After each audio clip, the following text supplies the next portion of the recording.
Hi viewers, சுவையான வல்லாரைக்கீரை சட்னி எப்படி செய்கிறதுன்னு பார்க்கலாம்.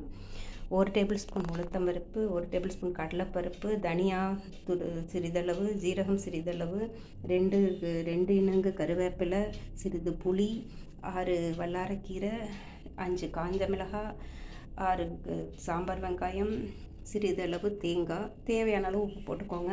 இதை சிவக்க வறுத்துக்கோங்க. கடலைப்பருப்பு உளுத்தம்பருப்பு இதை நல்லா நன்கு சிவக்க வறுத்துட்டு மிளகாயும் லைட்டாக டோஸ்ட் பண்ணிவிட்டு அதுக்கப்புறம் கருவேப்பிலையை போட்டுக்கோங்க. கருவேப்பிலை போட்டதும் புளியை போடுங்க. புளி போட்டதுக்கப்புறம் கடைசியாக வல்லாரைக்கீரையை போட்டு, வல்லாரைக்கீரையை ரொம்ப டோஸ்ட் பண்ணக்கூடாது, இளம் வறுப்பாக வறுத்துக்கணும்.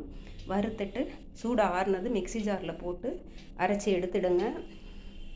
நல்ல சுவையான வல்லாரைக்கீரை சட்னி ரெடி ஆகிடும். நீங்கள் இதை குழந்தைங்களுக்கு வாரம் ஒரு தடவை செஞ்சு கொடுங்க. படிக்கிற குழந்தைங்க இருக்கிற இடத்துல அவங்களுக்கு மெமரி இம்ப்ரூவ் ஆகிறதுக்கு, உடல் உஷ்ணத்தை குறைக்கக்கூடிய தன்மை உடையது, நரம்பு மண்டலத்துக்கு சப்போர்ட் பண்ணக்கூடியது.